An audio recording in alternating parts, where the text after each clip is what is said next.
Bien, hermanos, estamos ya listos para arrancar este discipulado ya del 2024. Hoy es martes 16 de enero 2024. Ya estamos otra vez retomando nuestras reuniones de los martes y agradecidos con Dios por todo lo que pudimos hacer el año pasado, detrás de las fiestas de fin de año, este inicio de año irnos acomodando. Bueno, ahí vamos, ahí estamos, cada uno dentro de lo que le cabe, dentro de sus compromisos, dentro de sus posibilidades, dentro del tiempo que tiene destinado para cada cosa, pues que podamos también separar tiempito para este tipo de reuniones que son bien importantes, ¿no? Que podemos, no solamente desde el punto de vista personal, sino como miembros de un mismo grupo, de, en este caso discipulado, de una misma iglesia, la iglesia del Señor, que podamos crecer en el conocimiento de Él. Vamos a orar, ¿no? ¿Les parece? Para poner todo en las manos del Señor y que a ver si nos rinde este tiempito para lo que tenemos para hoy. Padre, te damos gracias en esta noche, Señor. Gracias por una linda oportunidad más que tenemos, Señor, como miembros de este discipulado, de poder arrancar este 2024 siempre con expectativa, Señor, siempre con esa esperanza que todos mantenemos de que podamos durante todo este año que apenas está arrancando para nosotros como discipulado, que porque las cosas se den, Señor, para que el espacio que está ahí lo podamos aprovechar, los diferentes compromisos que cada uno de nosotros pueda tener, los podamos ir sorteando de tal manera que podamos hacer una cosa sin dejar de hacer la otra. Disponernos con todo nuestro ser a solamente a dedicar el tiempo, sino también a estar concentrados, a poner atención, a preguntar, a indagar, a ser curiosos, Señor, y no solamente a la hora que nos reunimos, sino en cada tiempo que tengamos libre, en cada tiempo que tengamos disponible, podamos también escudriñar tu palabra para conocernos. Una bendición especial para todos mis hermanos, para este grupo lindo, Señor, que hoy está arrancando, los que no se han podido conectar por diferentes compromisos, algunos con quebrantos de salud. Los ponemos delante de ti también, Señor, para que podamos juntos ir avanzando, ir creciendo en el conocimiento tuyo. Te damos gracias en el nombre precioso de Cristo Jesús. Amén y amén. Bien, hermanos, bueno, ya estamos aquí, ya estamos listos. Bueno, ustedes saben que nosotros terminamos el año, bueno, obviamente viendo el libro de Apocalipsis, que lo agarramos ahí, dedicamos algunos martes a escudriñar algunos apartes, ¿no? Es indudable, yo creo que muchos no nos acordamos de muchas cosas que vimos, ¿no? Fue tanta la información. Y yo quería aprovechar este primer martes, digámoslo así, como para que nos encarrilemos otra vez, ¿no? A ver si algunos se acuerdan en qué quedamos, en qué fue lo último que vimos, en qué quedamos diciendo, bueno, la próxima vez vamos a ver esto. ¿Alguien, a ver, alguien que se acuerde o que tenga más o menos una idea? Ah, ah, Pastor, ¿quién va a hablar? Alguien que diga algo, nada más. De todas Yo, formas, yo no es que me acuerde, sino que yo tengo los apuntes aquí, pero hablamos de la iglesia y de la gran tribulación, la historia de la humanidad, su destino final. Hablamos sobre sí, pero viajar, nosotros quedamos en algo en específico. Decimos, bueno, vamos a llegar hasta aquí porque lo que sigue en los ahora es, sellos. Lo último que fue los y en los sellos, sellos, ¿qué parte? el cuarto sello, el quinto sello, el sexto sello, todos, casi todos los No, sellos los vimos. cuidado pierde Gloria. Bueno, nosotros hoy vamos a aprovechar para hacer un repaso general de lo que vimos. No nos vamos a detener ahí, pero vamos a aprovechar una horita larga para algo muy corrido realmente. Porque sí, nosotros quedamos y que estamos viendo los 7 sellos, pero cuando llegamos al séptimo sello, decíamos que al abrir el séptimo sello se abrían 7 trompetas. Ahí fue donde quedamos, ¿no?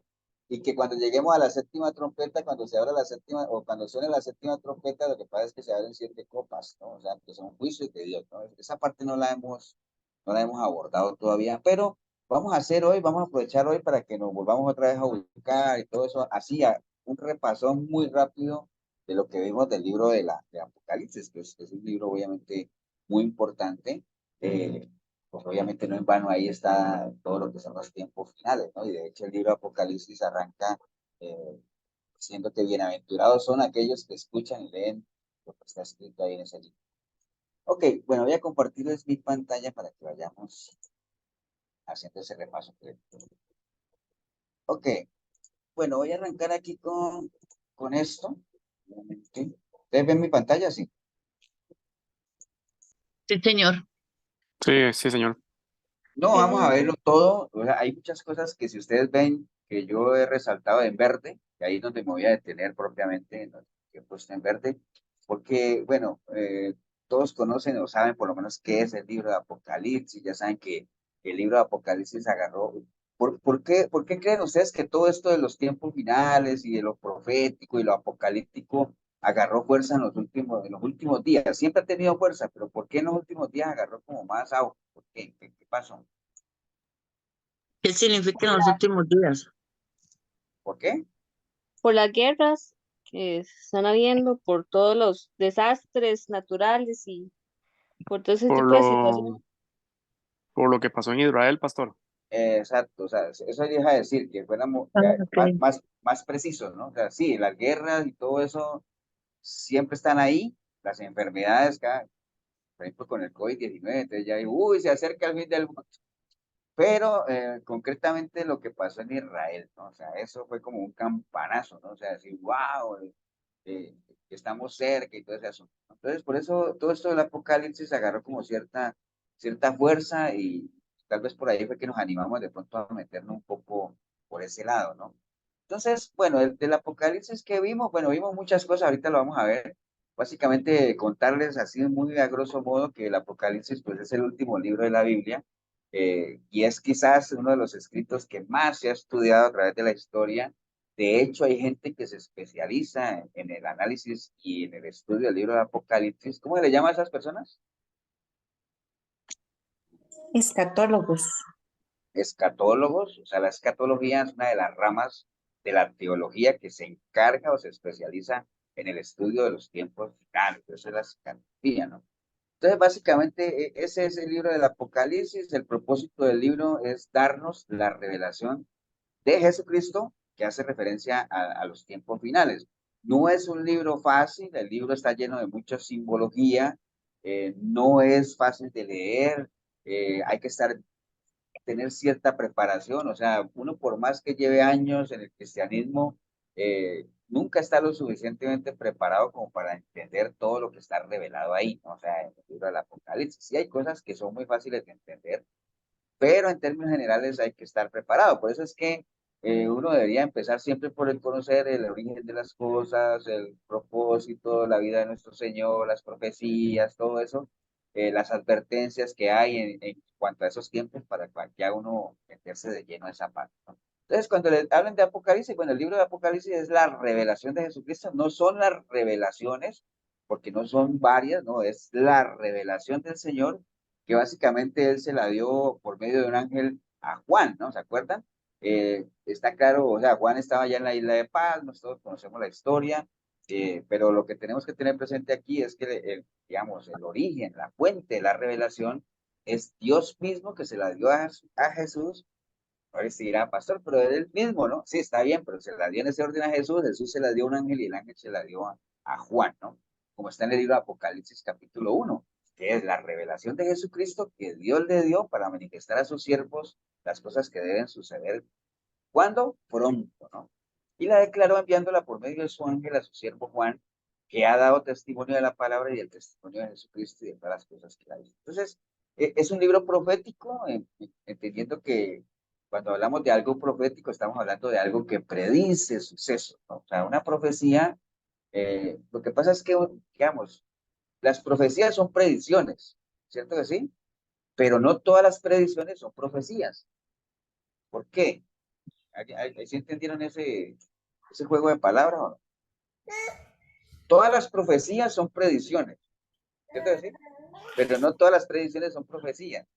¿Por qué? No, ella no come. Porque hay predicciones que son falsas, que no son bíblicas. Que no vienen de Dios, básicamente podríamos decir. Una profecía tiene que venir de Dios. Acuérdate que un profeta, ¿quién es? La boca de Dios, ¿no? Entonces, una profecía es algo que Dios pone en la boca de alguien para revelarle a su pueblo, ¿no? Entonces, todo lo que no venga de Dios, que sean predicciones, no son más que adivinaciones, ¿no? Cosas de ese estilo, ¿no? Entonces, por eso cuando dicen que las profecías de Nostradamus, eso no son profecías, son predicciones, cuya fuente que será otra cosa, pero Dios no es. Entonces, en esa línea, el Apocalipsis es un libro profético porque contiene predicciones alineadas a la visión, obviamente, o a la revelación de Jesucristo que le fue dada a Juan, ¿no? Entonces, hablábamos de que el Apocalipsis lo podíamos dividir en tres partes principales, que está en Apocalipsis 1:19, cuando parte de esa revelación que recibió Juan, que se le dijo a él, escribe, ¿no? Porque esa fue la revelación que él recibió para que la escribiera. Escribe tres cosas, ¿no? Las cosas que has visto, las que son y las que han de venir. O sea, tres cosas. Lo que ha visto, lo que es y lo que ha de venir. Y básicamente él lo hizo, ¿no? O sea, Juan escribió lo que había visto y empezó a escribirlo en el Evangelio de Juan. Por eso decíamos en ese momento de que inclusive el Evangelio de Juan o las cartas de Juan pues en cierta forma hacen parte del Apocalipsis, porque es el cumplimiento de esta primera instrucción, ¿no? Escribe lo que has visto, ¿no? Juan por allá, él comenzó a escribir y por eso es que decíamos que el Evangelio de Juan tiene esa particularidad, ¿no? Comparado con los otros tres evangelios que son sinópticos, o sea, son muy parecidos, pero el Evangelio de Juan se sale del molde. ¿Por qué? Porque él recibió una revelación que los otros tres evangelistas no recibieron. Juan vio a Jesús de una manera diferente, ¿no? En toda su majestuosidad. Y entonces por eso él hablaba de Jesús y hablaba como el verbo, y el verbo fue hecho carne y habitó entre nosotros. Entonces, y Juan dio testimonio de él y decía básicamente eso, ¿no? Todo lo que él veía ahí. De hecho, en el libro de Apocalipsis también lo menciona alineado a la revelación que él recibió. Por allá en Primera de Juan también él escribió, dice, lo que era desde el principio, lo que hemos oído y lo que hemos visto con nuestros ojos, lo que hemos contemplado y palparon nuestras manos, tocante al verbo de vida. Él siempre hacía referencia a Jesús como el verbo de vida, ¿no? Como la luz, como todo eso, ¿no? O sea, entonces ahí está dando cumplimiento a eso primero que le dijeron, escribe lo que has visto. Y él escribió lo que él vio de Jesús, él caminó con el Señor, ¿no? Entonces, eso se da cumplimiento en el Evangelio de Juan, en las cartas de Juan y obviamente también en el primer capítulo de Apocalipsis. Después le dice, escribe las cosas que son, que era el capítulo 2 y 3, donde se menciona mucho las cartas a las iglesias, ¿se acuerdan? Las 7 iglesias del Apocalipsis, Éfeso, Esmirna, Pérgamo, Tiatira, Sardis, Filadelfia y Laodicea, que eran iglesias que en ese momento pues existían ahí, ¿no? O sea, iglesias que estaban funcionando como tal, a las cuales se les mandó una carta, cada una de esas cartas con un mensaje diferente, un mensaje personalizado, un mensaje que hacía alusión o referencia a lo que la iglesia era, o las características que la iglesia tenía y los problemas que la iglesia estaba enfrentando. Cada una de esas iglesias tenía lo suyo, ¿no? Entonces uno podría asumir de que esas iglesias representan en cierta forma a las iglesias en general. O sea, las iglesias por lo general tienen o algo de alguna de esas 7 o por lo menos un pedacito de todas, ¿no? Por ejemplo, en el caso de Éfeso, acuérdense, el problema de la iglesia de Éfeso era que la iglesia había dejado su trabajo. Era una iglesia trabajadora, una iglesia que se esforzaba, una iglesia que desenmascaraba a los que se decían que eran apóstoles y no lo eran, pero el Señor tenía una queja contra ellos y era que había dejado su tramo, ¿no? Entonces era el problema de Éfeso. En Esmirna era una iglesia que sufría constantemente persecución, era una iglesia generalmente muy perseguida. La iglesia de Pérgamo era una iglesia que necesitaba arrepentirse, habían ciertas doctrinas que se habían, digamos que se habían implantado ahí en la iglesia y estaban conviviendo con ella. La iglesia de Tiatira también tenía una falsa profetisa ahí que estaba enseñando una falsa doctrina. La iglesia de Sardis, la iglesia que se había quedado dormida. La iglesia de Filadelfia, una iglesia que había perseverado pacientemente. ¿Se acuerdan que es la única iglesia que realmente el Señor no se queja de ella, sino que le dice que es una iglesia pequeña y todo eso, pero que se ha mantenido fiel como tal? La iglesia de la Odisea, aquella que tenía una fe tibia, ¿no? Entonces, a la larga, esas 7 iglesias, con 7 mensajes diferentes, con 7 características que perfectamente podemos encontrar en las diferentes iglesias que hoy por hoy vemos. Entonces, ahí se va el capítulo 2 y 3 del libro de Apocalipsis, donde generalmente dice, escribe lo que es. Esa era la actualidad de lo que se vivía en su momento en cada una de las iglesias, y es lo que Juan escribió en los capítulos 2 y 3 del Apocalipsis. Después decía, y las cosas que han de ser, que eran los capítulos 4 al 22, donde viene todo ya la revelación de lo que iban a pasar en los tiempos finales, empezando por el rapto, la tribulación, todo lo que hemos estado viendo y que se supone que tenemos que seguir viendo, ¿no? Porque es mucha información la que nos falta todavía. Y entonces también vimos que parte de eso, de lo que va a suceder, y se habla en las diferentes señales de que es algo que tiene que acontecer, es por ejemplo el tema de la apostasía. ¿No? ¿Se acuerdan que la apostasía es un tema muy mencionado tanto en el libro de Tesalonicenses, en Timoteo, en Judas? Se dice que en los tiempos finales van a pasar cosas, pero es necesario que primero venga la apostasía. Ahora, cualquiera podría decir, qué raro, ¿ah? Porque la apostasía es algo que toda la vida ha existido. La apostasía existe desde la época de Adán y Eva, porque, bueno, ni siquiera Adán y Eva, ¿no? ¿Quién fue el primer apóstata que hubo? ¿Se acuerdan?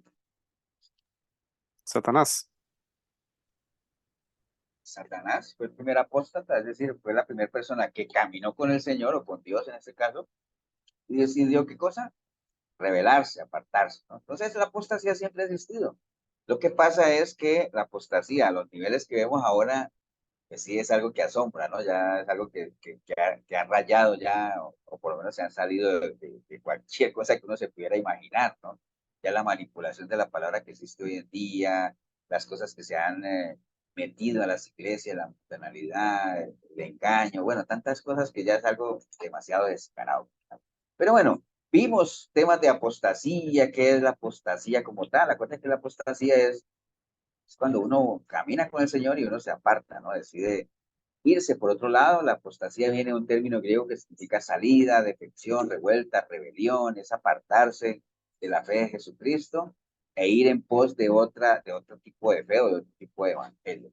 Por eso es que la Biblia dice que el que se extravía o el que se aparta de la sana doctrina del Señor, es decir, el que apostata, no tiene a Dios. Eso lo dice la palabra claramente. Eso lo vimos.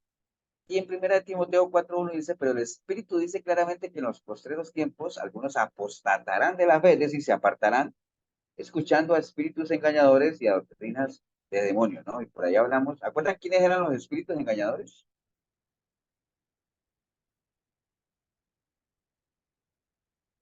Dicen que en los tiempos finales la gente se va a apartar, ¿cierto? Porque van a prestar oído a espíritus engañadores. ¿Quiénes son los espíritus engañadores? Los falsos profetas, ¿no? Los pastores. Los falsos apóstoles, falsos profetas, que van a enseñar doctrina de demonios, ¿no? ¿A qué se refieren con doctrina de demonios? Di la que no es de Jesucristo. ¿Sí? Ajá, de mentira. O sea, es que cuando uno habla cuando le hablan de doctrina de demonios, la gente cree que es, sí, de los demonios, de wow. Cuando habla de doctrina de demonios, está hablando, obviamente, acuérdense que hay dos tipos de fuentes, ¿no? Hay dos tipos de sabiduría, ¿no? Hay una sabiduría que viene de lo alto y hay una sabiduría que es de aquí terrenal, ¿no? La sabiduría que viene de alto es la sabiduría de Dios, obviamente serían doctrinas bíblicas, doctrinas de Dios, si es que la sabiduría viene de Dios. Pero como estos son espíritus engañadores y precisamente lo que ellos van a querer implantar son sus doctrinas, apartadas de la doctrina de Dios, entonces van a ser de demonios en el sentido que la sabiduría que la respalda no es de lo alto, sino que es de aquí, es terrenal, animal y diabólica, ¿no? A eso se refiere que es doctrina de demonio. Entonces, todas esas doctrinas que ustedes conocen, por ejemplo, el diezmo no tiene que ver nada con demonios, y wow, y Satanás, no. Pero sí es una doctrina de demonios en línea a que la sabiduría que la respalda no es de lo alto. O sea, no, eso no viene de Dios. Estamos claros, ¿no? Entonces, espíritus engañadores, falsos maestros, doctrinas de demonios, o sea, son las que son inspiradas con una sabiduría que no es la sabiduría de Dios, ¿no? Pastor, disculpe que atraviese ahí el caballo. Claro, ese caballo es que bermejo, blanco, negro. Caballo Troya es. Eso. Mm. No, pastor, que ahorita que estamos hablando del tema de la apostasía, sí me gustaría tal vez, no sé, yo sé que ya va con el esquema y con el tiempo, pero tal vez, porque a veces a mí se me hace un colocho ahí, no sé si a los hermanos, a alguno también le pasa lo mismo, que a veces uno, ahora usted lo explicaba, la apostasía ha existido desde siempre, y uno ve a los fariseos, los saduceos, ¿verdad? Siempre el pueblo, con sus falsas doctrinas, ¿verdad? Ha apostatado en contra de Dios. pero cuando Apocalipsis nos habla de la apostasía, que es lo que va a venir, está hablando de la sociedad o la comunidad o del cuerpo de Cristo, de la iglesia de Cristo que vaya a apostatar, no de todos de esas personajes del pasado como Satanás o los fariseos, sino del cuerpo de Cristo, es decir, de los cristianos. O no, sí, no hay ninguna diferencia, es decir, la apostasía es igual para todos, porque de ahí, como uno tiene que identificar los tiempos y decir, bueno, ¿cuándo va a ser la apostasía? ¿Será que ya empezó hace muchos años, desde el tiempo de Jesucristo, o es ahorita más bien desde los 80 para acá? Más o menos cuando Apocalipsis o cuando la palabra nos habla, bueno, no Apocalipsis, pero cuando la palabra del Nuevo Testamento nos habla de la apostasía, que es parte de las señales que van a decirnos que ya está cerca de los últimos tiempos, ¿está hablando del cuerpo de Cristo o no? ¿Está hablando de los que no son cristianos? Porque de ahí podríamos hablar de otras religiones que no son cristianas que también conocen o han escudriñado los teólogos la Biblia y también van en contra de Dios. Tal vez como ahí, porque sí estoy Bueno, en... el tema ahí, digamos, para uno no hacerse bolas es como definir bien, ¿no? O sea, los únicos candidatos a apostatar es el cuerpo de Dios, ¿no? O sea, los que somos parte de la iglesia. O sea, hay que partir de ahí, ¿no? Alguien que no sea parte de la iglesia o que pertenezcan a otras corrientes doctrinales que no tienen nada que ver con el Evangelio de Jesucristo, o sea, no son candidatos a apostatar, ¿no? Ellos nunca han caminado con el Señor. Entonces, básicamente partiendo de ahí, ¿no? Entonces, cuando habla de que en los tiempos finales muchos van a apostatar de la fe, porque, digamos, lo que dice Fernando es cierto. Uno hoy en día ve que hay mucha gente que apostata, ¿no? O sea, la gente sigue, desde la época de Adán y Eva, se han apostatado y siguen apostatando, ¿no? Pero acuerden que ahorita lo vamos a ver en la parte de la tribulación, ahorita lo vamos a ver, que el asunto va a ser ya como que, o le dicen a uno, bueno, o se mete por ese camino o va a morir, ¿no? O qué, o va a entregar su vida, ¿no? Entonces el asunto va a ser masivo, el asunto ahí, porque pues, imagínate, ya uno, ahorita no, la gente que apostata ahorita es porque va tras los deseos de su corazón, y muchos por caprichos, y muchos por comodidad, y muchos por otras cosas, ¿no? Pero que llegue un momento en que a uno le digan, o bueno, o usted declara su fe en Jesucristo, o eso le va a costar la vida, ¿no? Entonces, ¿qué va a pasar ahí? Dicen que muchos van a preferir que apostatar por la fe, ¿no? O sea, y entonces, ¿de quién estamos hablando? De los que obviamente tenían su fe en Jesucristo, porque si yo soy una persona que llega en ese momento y yo no creo en Dios, y me digan, ¿usted qué dice? ¿Usted declare su fidelidad al anticristo? Un ejemplo, y digo, yo no tengo problema porque yo no creo en Dios, no hay ningún riesgo de que yo apostate, ¿no? Porque ya estoy totalmente perdido. ¿Quiénes son los que van a estar en juego ahí? Los que obviamente declaren su fe en Jesucristo, o que hagan parte de la iglesia como tal, o parte del cuerpo del Señor, ¿no? O sea, es esa parte, ¿no? O sea, es así más o menos que uno lo entiende. La apostasía en general es lo mismo, es el mismo concepto, es apartarse de la fe en Jesucristo. Lo que pasa es que en esos tiempos, o por lo menos como uno ve que la Biblia lo describe, es que va a ser o es cuestión de vida o muerte ya ahora sí. Hoy no, hoy aunque vemos grandes apóstatas como tal y todo eso, pues la gente más bien se va es por ambiciones personales. Por ese lado. Pastor, entonces sería entonces, como para terminar de amarrar el concepto, sería entonces los nacidos de nuevo, digamos, los que han nacido de nuevo son los que podrían llegar a apostatar, digamos, Sí, sí, otras sí. personas como los católicos, por decir una religión, los testigos de Jehová, ellos no podrían apostatar porque nunca han nacido de nuevo. Entonces digamos que ¿No? serían los cristianos que hemos nacido de nuevo. Los cristianos son los únicos candidatos a apostatar. Ah, no. Ok. Bueno, vimos algunos síntomas de apostasía. Bueno, básicamente, como todo mal, pues se manifiesta, ¿no? O sea, a veces la gente puede ser apóstata y la gente no se da cuenta. Es que eso es algo bien delicado, que la gente cree que apóstatas, o por lo menos cuando le hablan de apóstatas, creen que son los grandes apóstoles, profetas, pastores y todo eso. Pero no, acuérdate de lo que acaba de decir Fernando ahorita, todo aquel que ha nacido de nuevo es candidato a apostatar. Es como todo el que se diga que es discípulo del Señor es candidato a traicionarlo. O sea, es una realidad, ¿no? Entonces, hay síntomas de apostasía que uno debería tener presente porque cualquiera lo puede estar sufriendo y no se da cuenta. Acuérdense que cuando uno le da Por ejemplo, yo cuando a uno le duele la garganta, dice,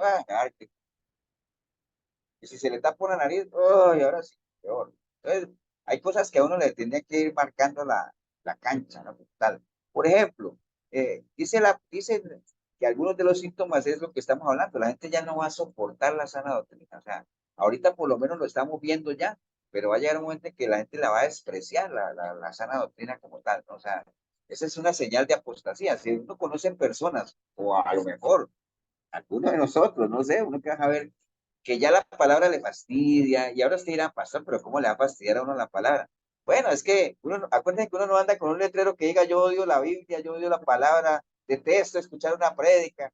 Uno no anda con un letrero como ese, ¿no? Pero hay gente que se aburre escuchando una prédica. eh, o sea, uno empieza a predicar a veces, y vea, cuando en la iglesia empieza a predicar y uno no lleva ni 5 minutos y ya hay gente viendo para el techo. Y digo que estamos en la mañana, a las 10 de la mañana, después que uno ya se levantó y es fin de semana. Ahora, en un discipulado como ese, yo me acuerdo, o sea, y he de confesarlo que no salga de... Cuando hacíamos el discipulado ahí en Pavas, que era a las 7 de la noche, uno venía a trabajar, cansado, y pues, no, ese se echaba su cabeceada ahí, pues es que es totalmente comprensible, o sea, cansancio, ¿no? Pero un domingo, 10 de la mañana, un fin de semana, descansado, y que uno empieza a predicar, y a los 5 minutos ya hay gente bien postezando, ¿no? Entonces, uno diría, pastor, ¿y esos son apóstatas? Bueno, son síntomas, son síntomas. Entonces, sigue así y va a ser un gran apóstata. O por ejemplo, Pastor, sí, yo pienso que también síntomas también podrían ser que una persona que es nacida de nueva, ¿verdad? Dándole el beneficio de la duda, que digamos empiece también como a mentir, a robar, a hacer cosas, o sea, fuera de una persona verdaderamente cristiana. Me imagino yo, no sé, ¿verdad? Que usted empieza como a alejarse y a empezar a hacer cosas del mundo. Digo yo, no bueno, es sé. que una persona nacida de nuevo que empiece a robarse, es como difícil, Sandra. Bueno, Pero yo, pero sí te, Roberto lo que, Ladrona, pero es que usted tal vez cree robar como algo grande. Yo no hablo así, digamos, tal vez así una persona que va al supermercado y siempre se echaba, no sé, algo pequeño en el bolso. O sea, a esas cosas me refiero yo, no robar a lo grande. no, está bien. Podríamos decir que una persona que ha nacido de nuevo y todavía no ha entrado en el proceso de renovar la mente, sigue con sus mañas y todo eso. Entonces, obviamente es candidata a apostatar en el sentido de que es cuestión de tiempo para que se amarte otra vez, ¿no? O sea, sí, sí, puede ser por ahí también. Entonces, bueno, eso de que, bueno, la gente comienza a ir a la iglesia solamente a escuchar lo que le conviene, bueno, se van volviendo, digamos, llevan una vida muy fría, muy insensible a las cosas de Dios, digámoslo así, o la naturalidad con la que se practica el pecado, esos son síntomas, digamos, de apostasía, pero que tremendo, ¿no? O por ejemplo, cuando la gente acepta con naturalidad cosas que se implantan en las iglesias que son extravagantes o hasta ridículas, ¿no? Y la gente convive con eso y hasta las aplaude, digámoslo así, ¿no? Esos son síntomas de apostasía, el materialismo de las iglesias, los ministros que caen en adulterio, el concepto tan bajo que hay de lo que es la iglesia como tal, es parte de todo ese movimiento de apostasía, ¿no? El nepotismo. ¿Sí se acuerdan qué es nepotismo? ¿Sí saben qué es nepotismo? De como pastor, desde la política me parece que es como que uno tenga pues un cargo de influencia y delegar en puestos públicos a los familiares, así. Exactamente. O sea, cuando los hijos automáticamente, por ser hijo del pastor, ya es pastor. Y después el sobrino y la esposa ya es profeta, y entonces todo eso es común en las iglesias grandes, y eso es parte de la apostasía, ¿no? Todo eso. Bueno, la facilidad con la que las personas se hacen cristianas, hoy en día todo el mundo es cristiano, ¿no? Hasta Daddy Yankee. La sustitución de la Biblia por otro tipo de libros, bueno, todo eso, ¿no?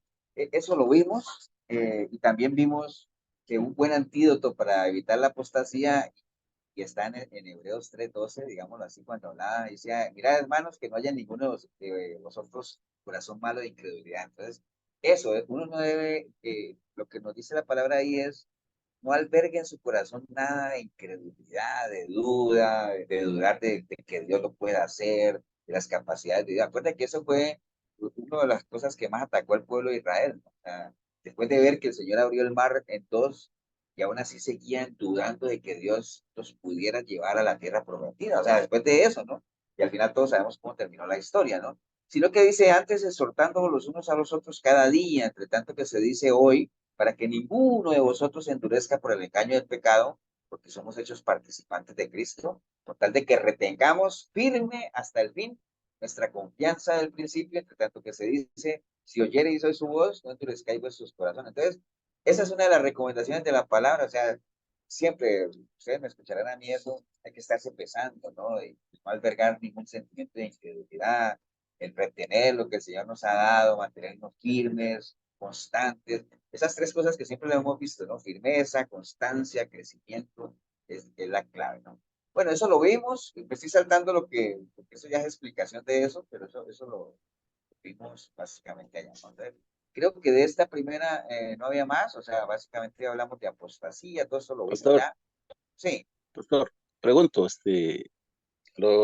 estos cantantes que digamos que dicen ser cristiano, por decirte algo, este señor, ¿cómo es que se llama? Bueno, que canta bachata, yo no recuerdo el nombre, Juan Luis Guerra. y Juan Luis Guerra y todos esos cantantes que se presentan en estadios, en grandes conciertos ecuménicos. Al menos este señor que escucho, José Esteban en la Patrulla 15, que decía que era cristiano, ahora está en Santa Cruz, ahí presentándose en un concierto ahí. Eso es apostasía también. Pues, o sea, lo que pasa es que, bueno, pues y Esteban y la Patrulla 15, me acuerdo de esa canción que decía que fue a la nevera y se robó mi salchicha. O sea, eso es lo que... Tiguerón. Sí, por ejemplo, todos esos cantantes, lo que, dándole el beneficio de la duda, suponete que, por ejemplo, en el caso de, a ver, de Yuri, pensé fue en Yuri, ¿no? Yuri, démosle el beneficio de la duda que en su momento se arrepintió y le entregó su vida al Señor y caminó, y que haya caminado un tiempito bien, pero ya después se dio cuenta de que el cristianismo no le da, porque ella lo que vende es lo secular, y entonces tuvo que volver otra vez a sus falditas, sus chorcitos y a su maldita primavera, y todo ese asunto, y entonces es muy irrisorio creer, todavía hoy en día se presentan, irrisorio creer que son cristianos, ¿no? O sea, nada que ver, o sea, ¿me entiendes? Por ejemplo, tú lo acabas de decir, José Esteban, o sea, yo me acuerdo que ya estaba escuchando un CD de José Esteban y él cantaba con una pastora y todo ese asunto, pero ahorita ya está en lo suyo. Entonces, ¿qué fue lo que hicieron? Caminaron un tiempo dándoles el beneficio de la duda, pero hoy en día están otra vez apartados, ¿no?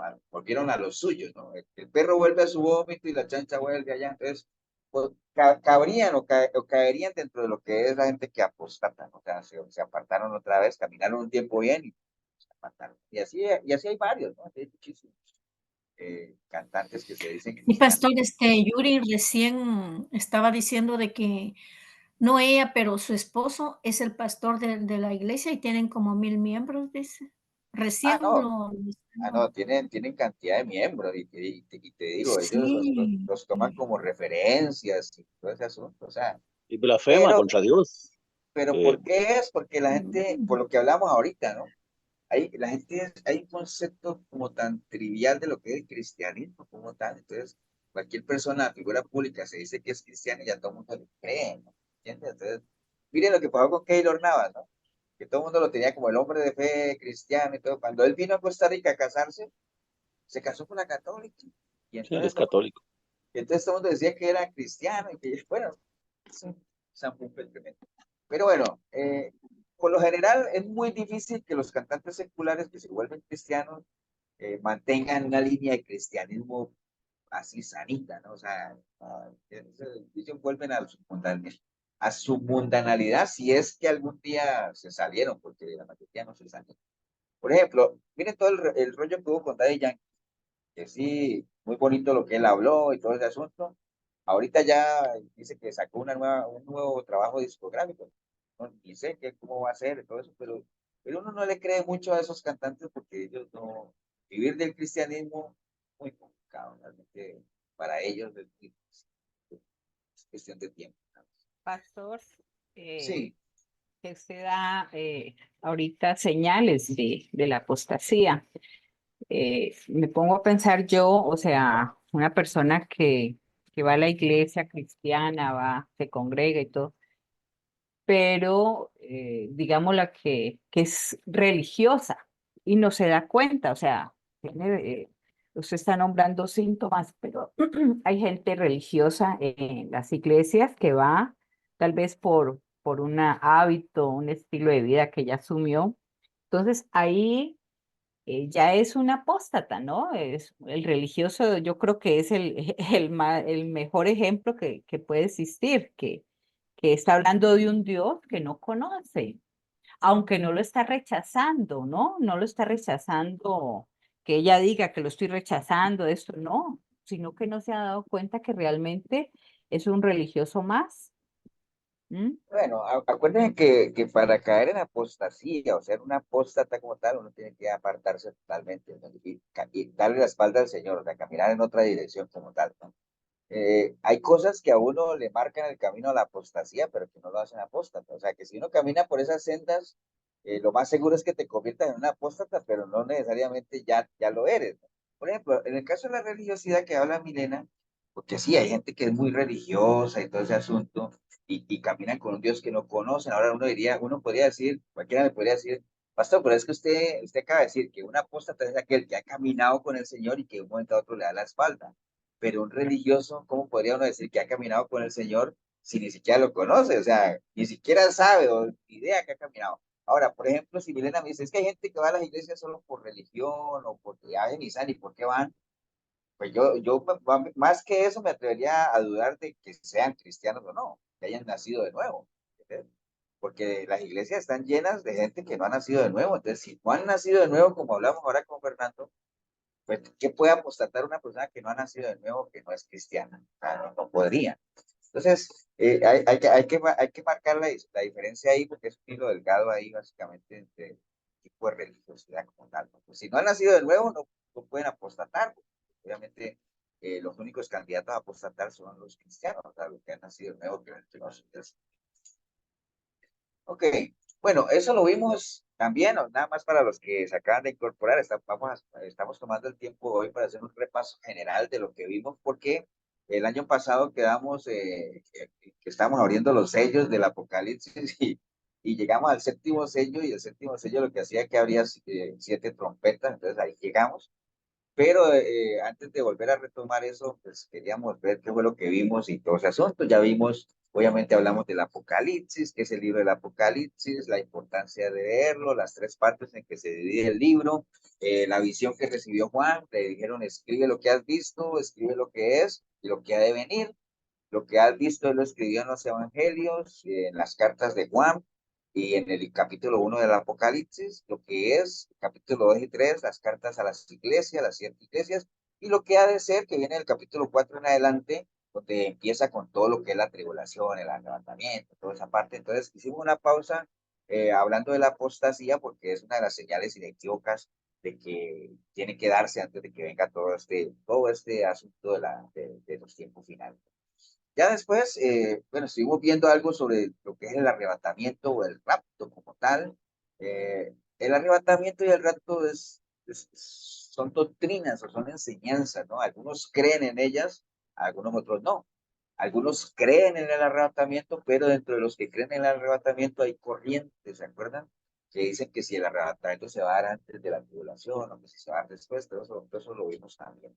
Pero básicamente, ¿qué es el arrebatamiento? Bueno, es el momento en el cual Dios obviamente levantará su iglesia y la sacará de la tierra. Ese es el arrebatamiento o el mismo rapto, como se conoce, porque es lo mismo, ¿no? Básicamente, el cuerpo de Cristo, la iglesia, van a ser quitados de la tierra y van a ser llevados con él a su presencia. Entonces la iglesia va a estar obviamente con Dios en una eternidad, ¿no? Ese es a grandes rasgos lo que significa arrebatamiento o rapto como tal. Bueno, aquí obviamente hay muchos versículos, varios versículos que describen cómo va a ser eso, donde dice que el Señor va a venir y todo ese asunto, o los que murieron en Cristo van a resucitar primero. Bueno, entonces lo vamos a ver.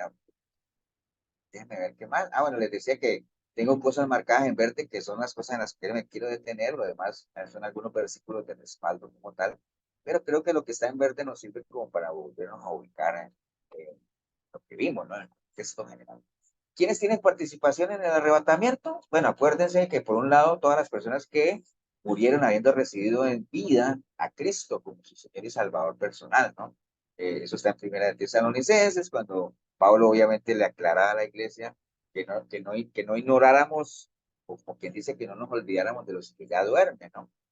Y no se entristezcamos por ellos, como que si no tuvieran esperanza, ¿no? Porque básicamente ellos van a resucitar primero, y todo lo que ya sabemos. Entonces, ¿quiénes van a resucitar o quiénes van a ser parte del rapto, del arrebatamiento? Primero, todos los que ya han muerto, pero que recibieron en vida a Cristo, ¿no? Y cuando digo recibieron en vida, es porque la única forma de recibir a Cristo obviamente es en vida, ¿no? Ya cuando uno se muere y no lo ha recibido, pues ya no hay chance, no hay vuelta de hoja. Entonces, primero ese grupo, y segundo, todos los que estén vivos, o estemos, uno no sabe, todos los que estemos vivos y que hayamos recibido a Jesús como Salvador personal también. Entonces, esos son los dos grupos. ¿Quiénes van primero? Los que ya murieron en Cristo y después los que estemos vivos que hayamos también recibido al Señor. Pastor, Sí, señor. una dudita que me surgió con esto que usted acaba de decir. Eh, este versículo que usted acaba de leer, en donde se indica que, pues, que los que están vivos serán levantados y los que duermen, pues, serán resucitados, podría ser un fundamento para decir que en estos momentos no hay nadie en el cielo. Bueno, Porque acuérdate que, bueno, que no hay nadie en el cielo, sería en como muy... en el sentido de los que murieron, porque es que me queda la duda que cuando, es que digamos uno desde su mente finita piensa lógicamente, ¿verdad? Y uno dice, si hay personas que están con Dios, digamos, si hay cristianos que murieron desde la historia de la humanidad y ya están en el cielo, ¿quiénes son los que van a resucitar entonces? Esa duda me quedó, ¿verdad? El tema ahí, Juan Pablo, es que ese ha sido un gran dilema de siempre. O sea, la Biblia no es clara si cuando uno muere va directo a la presencia del Señor, o como dice aquí, uno va a un lugar de reposo, o a dormir y a esperar a que el Señor venga, ¿no? O sea, este versículo que acabamos de leer, lo que nos dice es que sí, o sea, hay un lugar donde reposan todos los muertos, que se llama el Hades también, que es donde están los muertos, donde los que han muerto o por lo menos recibieron a Cristo están esperando nada más a ser resucitados, digamos así, ¿no?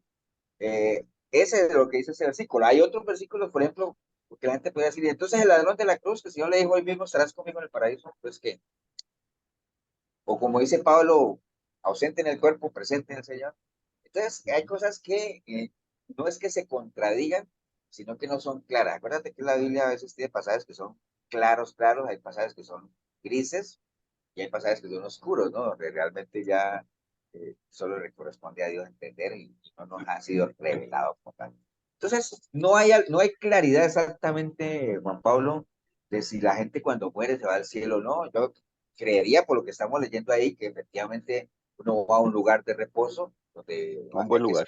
hay que esperar a que el Señor venga y para que se dé cumplimiento a lo que acabamos de leer, donde los muertos, los que murieron en Cristo, resucitarán primero y los que estemos vivos en ese entonces vamos a ser arrebatados en cuerpos glorificados. O sea, es lo que dice la palabra y creo que por ahí anda. Ahora sí, eso no quiere decir que en el cielo no haya nadie, ¿no? Lázaro y Rico. No me atrevería a decirlo. ¿Perdón? Lázaro y Rico. Lucas 16. Ah, que Lázaro y el rico. No te he Sí, entendido. tal vez entonces uno, sí, Lo que no, pasa es digamos, que Lázaro y Rico, el Lázaro y el Rico, ¿te acuerdas que también lo vimos en algún momento de que si era una historia o era una parábola? Yo en lo personal Una creo que eso es historia. una parábola. Es una Yo creo que no parábola. es parábola, porque se mencionan nombres ahí. Bueno, lo que pasa es que Lázaro tiene su significado, ¿no? O sea, Lázaro quiere decir, o Eleazar, digámoslo así, el que creía o el que confiaba en Dios, digámoslo así. Que era para hacer alusión de que no se salvó el Lázaro o el mendigo por ser pobre o ser mendigo, sino porque confiaba en el Señor. Aún a pesar de sus limitaciones, tenía su confianza plena en el Señor, ¿no? Pero yo creería, es que, digamos, imaginarse una historia de uno desde acá y hablándole, ¡hey! Todo eso, porque dentro de todo eso hay una enseñanza, ¿no? Todos la sabemos. Acuérdense, eso trae su enseñanza, ¿no? Que es el objetivo de las parábolas. Una parábola es una historia que trae una enseñanza, ¿no?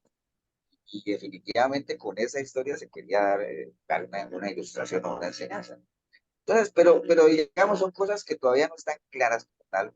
Eh, Aquí lo importante es que uno se asegure de morir con el Señor, ya sea con el Señor. que cuando Él venga nos resucite de primeritos, o si estamos vivos, pues que lo tengamos a Él presente. Pero no es Pastor, claro, papá. Sí, o como Moisés y Elías, difícilmente uno podría decir, estaban durmiendo y los despertaron un toquecito para que hicieran la transfiguración y después los sí, mandaron a dormir otra vez. pero por ejemplo, digamos, qué podría explicar lo de Moisés y Elías? Y Enoch, Ya que tú lo mencionas. Ellos Que no ellos murieron. murieron. Pues bueno, Moisés pareciera que sí, pero Bueno, lo que ya con ese Enoch, pareciera, ya quedaste. no, porque el cuerpo de No fue él, encontrado. pero sí le dijo, no me recuerdo muy bien, pero él ya no iba a poder entrar a la tierra porque iba a morir. Sí, pero no sabemos si digamos, no se sabe exactamente, no hay una tumba de Moisés, como tal que digan, pero en el caso de Elías, bueno, sí fue arrebatado como tal, y Moisés no es claro realmente qué pasó. Por eso sí, obviamente sabemos por esa parte de que ellos aparecieron, de que ambos están con el Señor, ¿no? Por lo menos en la presencia de Él como tal, ¿no?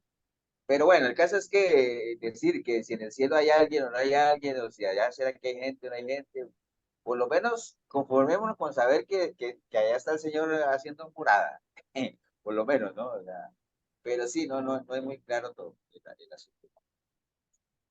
Pero bueno, el caso es que ya sabemos que hay esos dos grupos que van a ser arrebatados, o sea, los que estuvieron en Cristo primero, y los que estemos vivos y que hayamos recibido a Cristo. O sea, ¿cómo será el cuerpo? Ya lo sabemos, son cuerpos glorificados. ¿Por qué tiene que ser cuerpo glorificado? Porque, digamos, digamos al reino de Dios no va a entrar carne y sangre.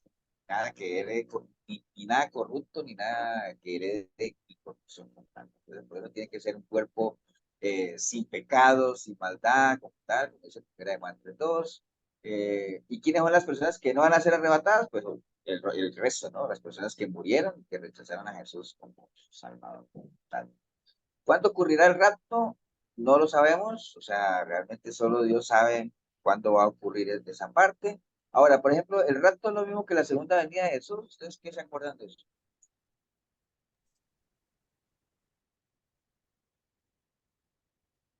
Para mí No, es inmediato. No, primero se son daba el totalmente rapto y diferentes. después Jesucristo viene Pero ¿cuál es la gran diferencia entre el rapto y la segunda venida del Señor? O sea, ¿qué es lo que los diferencia a esos dos eventos? El rapto es para recoger a la iglesia y la segunda venida es para la venganza de Jesucristo. Me parece que en la segunda venida ya Jesucristo viene con su iglesia. El cumplimiento de la Bien, palabra. como Podría ser, pero Las hay bodas algo del más, ¿no? Cordero. El rapto, pues, ¿cómo va a ser el rapto? ¿Cómo es ese evento? O sea, ¿cómo lo describe? O sea, va a ser algo que... Que Ah, nadie se va a dar cuenta. porque viene en Que las va a ser nubes. un abrirse- ¿Sí? No, el En un rapto va a abrir ser y cerrar de ojos. fue algo muy rápido. Ajá, El ajá, Bueno, que rapto, nadie se va a dar pastor, cuenta. Serán el arrebatados rapto es primero cuando nadie se lo va a esperar, va a venir como ladrón en la noche y ya después del rapto, pues ya vamos a ir como viendo los tiempos, digamos, ya lo vamos a esperar, lo que viene después, pienso yo. sí, digamos, lo que dice Anthony, digamos, el Señor va a venir como ladrón en la noche, o sea, nadie lo espera, ¿no? Mm. Va a ser algo así, algo así. Tal vez no sé si sea como lo ponen en las películas de que se van a desaparecer los pilotos de los aviones. Bueno, no creo que sea Queda la así ropa tampoco. nada más. Y que queda la ropa colgando ahí.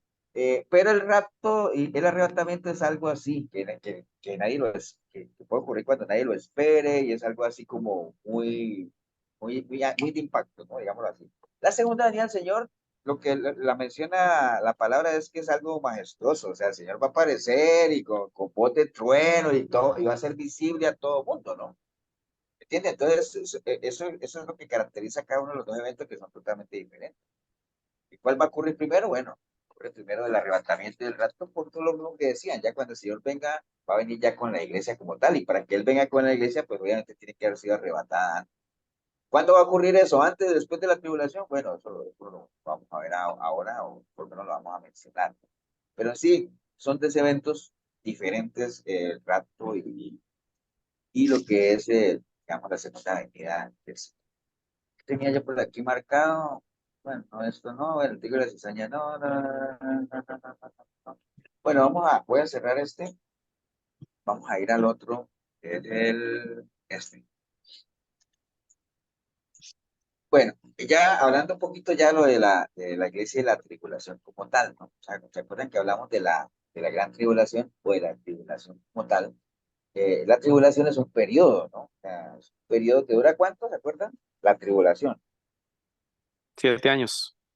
7 años, ¿no? O sea, dura 7 años, es un periodo en el que van a ocurrir varias cosas que el mismo Señor Jesucristo dijo, hay cosas que van a pasar ahí que nunca se han visto ni nunca se van a volver a ver, ¿no? Entonces, inclusive la Biblia usa diferentes nombres para referirse a la gran tribulación, ¿no? O a ese periodo, ¿no? Sí, se habla del día de Jehová, se habla del día grande de Jehová, se habla del tiempo, el día de la angustia, se habla del tiempo de la angustia de Jacob, ahí están los versículos. Y independiente de la forma en que la Biblia lo llame, lo que sí se caracteriza es que va a ser un tiempo de demasiada angustia, no como tal, no es un tiempo de diga, ay, qué alegría el día de Jehová, no. Es un tiempo triste, es un tiempo, digamos, donde van a ocurrir cosas duras, es un periodo bastante fuerte como tal, ¿no? O sea, ¿cuánto dura? Bueno, ya sabemos que dura 7 años. ¿De dónde sale eso? De la profecía de las 70 semanas de Daniel, que también la vimos por ahí, que ya vimos que se ha dado cumplimiento a 69 semanas como tal, porque todo eso es un reloj profético impresionante, pero un reloj que pareció detenerse ahí en las 69 semanas, ¿no? Y falta obviamente que se active la semana número 70 y para que se active la semana 70 pues, se necesita que ocurran algunas cosas, ¿no? ¿Se acuerdan qué cosas deberían ocurrir para que ya empiece a correr ese reloj? ¿Se acuerdan? La paz con los árabes y la construcción del tercer templo. La paz con los árabes, la construcción del templo del Señor, todo eso está escrito ahí. Y ahora, ¿y qué señales hay de las 69 semanas? Bueno, acuerdan que habían unas que mencionaban desde que se paró el reloj en la muerte del Mesías, ¿no? Ahí se paró. Y de ahí en adelante nada más estamos esperando es que ocurran estas cosas para que empiece a correr ya la semana 70. Cuando la Biblia habla de que en aquellos tiempos los días van a ser acortados, básicamente hace mucha alusión a que es un tiempo determinado como tal, no son 7 años, no es más. Cuando el Señor establece tiempos, acuérdense que el Señor le había dicho que el pueblo de Israel iba a estar cautivo ¿cuánto tiempo? ¿Se acuerdan? 70 años. ¿Y cuánto duró cautivo? 70 años, ¿no? O sea, 70 años. lo que el Señor dice obviamente lo cumple y la profecía lo que dice es que eso va a durar 7 años, pues 7 años va a durar como tal. Y ahí está, les recomiendo que lean Daniel 9:24, ahí está la profecía de las 70 semanas, ahí se explica bien exactamente cuándo fue que empezaron, ahí 70 semanas son 490 años, entonces se habla de que habían 7 semanas, bueno, el caso es que ahí están las cuentas como tal, ¿no? 7 semanas y 62, es decir, 69 semanas, 483 años, entonces faltan como un 490 y han transcurrido 483, pero faltan 7 años, que es la semana que todavía está ahí, ¿no? Esa semana 70 es lo que se conoce como la tribulación, ¿no? Pero la gran tribulación es la segunda parte, o sea, los 3.5 años segundos, pues hay 3.5 años primero donde ocurren algunas cosas, pero lo más duro son los segundos 3.5 años que se conoce como la gran tribulación, que esa es la parte Se más manifiesta el anticristo. como tal, ¿no?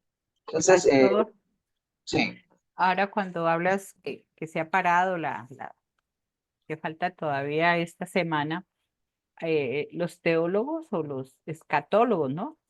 Hablan de las dispensaciones, que es una parte que, bueno, no sé si si realmente, entonces dice que está ahora tratando es con el pueblo judío, no sé, ellos dicen que está dividido por dispensaciones. Lo que pasa es que las dispensaciones, un día agarramos martes para hablar de las dispensaciones, es otro tipo de... Hay gente que cree en las dispensaciones, hay gente que no. Las dispensaciones son como corrientes doctrinales, ¿no? Hay iglesias que son dispensacionalistas, digamos así, que dicen que Dios todo lo ha organizado por periodos. Hay una época de la inocencia, hay una época del gobierno, hay una época y que todo va así en un orden exactamente cronológico. Pero, digámoslo, es una corriente de enseñanza, pero no necesariamente es la verdad absoluta, ¿no? Porque acuérdense que las cosas de Dios siempre hay los que creen en una cosa y los que no creen, ¿no? Pero eso de las dispensaciones, pues sí, obviamente está la libertad de que uno crea que esa es la línea en la cual Dios va a ejecutar todo, pero hay gente que no cree en eso tampoco. Entonces, hay que entender exactamente qué son las dispensaciones y cuál es el respaldo que tienen, ¿no? Pero ahí de pronto agarramos un martes de estos y comentamos de las dispensaciones. Ok, bueno, obviamente les decía que la palabra de Dios nos muestra lo terrible que va a ser todo ese periodo de la tribulación como tal, porque se dice que va a ser un periodo del pueblo o la gente va a sufrir las consecuencias de haber rechazado al Señor, bueno, va a estar bajo la autoridad de un anticristo, nadie va a poder vender ni comprar nada si no tiene la famosa señal del anticristo, ¿no? Porque esa parte también la Biblia lo menciona, va a haber una persecución para todo aquello que no tenga la marca o que no acepte la autoridad del anticristo sobre ellos. Y ahí en ese tiempo es donde se van a manifestar los grandes juicios de Dios, que es toda esta parte de los sellos y las trompetas y las copas, ¿no? Entonces, siendo un periodo tan tremendo, les decía que hay dos corrientes, ¿no? Hay una corriente que dice que la iglesia no va a pasar por eso y otro que dice que la iglesia sí va a pasar por eso. O sea, los que dicen que no va a pasar por eso es que aquí va a estar todo lo que es la tribulación, aquí en los primeros 3.5 años, después la parte madura, pero que antes de que todo empiece, la iglesia se va a ir. Y entonces viene todo lo que va a pasar y después al final de los 7 años viene la segunda venida. Eso es una primera posición. Hay otra posición que dice que no, que va a estar la tribulación aquí y cuando terminen los 7 años se da el arrebatamiento del Señor y después casi que no exactamente de manera simultánea, pero digamos que con una diferencia de tiempo, primero el arrebatamiento y después viene la segunda venida del Señor y ahí es donde se desata toda la ira. Entonces, son las dos posiciones, ¿no? Nosotros estuvimos viendo ambas tienen sus respaldos. Podríamos decir que esta que dice que la iglesia no va a pasar, no diría que tiene más respaldo que la otra, inclusive, porque se basan mucho en aquello de que de Lot y de Noé, ¿se acuerdan de que Dios antes de destruir Sodoma y Gomorra sacó a Lot de ahí? Que antes de destruir a la humanidad salvaguardó a Noé con su familia, entonces que ese es el Dios que conocemos y todo eso. Pero bueno, el caso es que las dos corrientes se acusan mutuamente de que la otra es falsa y esta es falsa y la otra no. Entonces, y nosotros vimos que habían 33 razones bíblicas de esta primera posición que dice que la iglesia no va a pasar por la tribulación.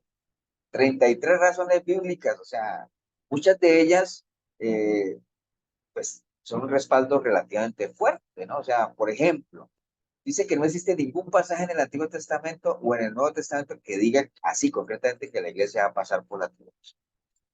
Tienen razón, o sea, no lo dice así directamente cuando diga que la iglesia, tal, ¿no? Entonces, hay varios, ¿no? Hay varias, son 33 posiciones como tal. Por ejemplo, ahora que hablábamos del día de la ira de Dios, que habla del tiempo de angustia de Jacob, pero no habla del tiempo de angustia de la iglesia. O sea, no se hace referencia a la iglesia, ¿no? Gabriel le dijo a Daniel que las 70 semanas están destinadas sobre tu pueblo, es decir, sobre el pueblo judío o sobre tu santa ciudad, pero no habla de la iglesia como tal, ¿no?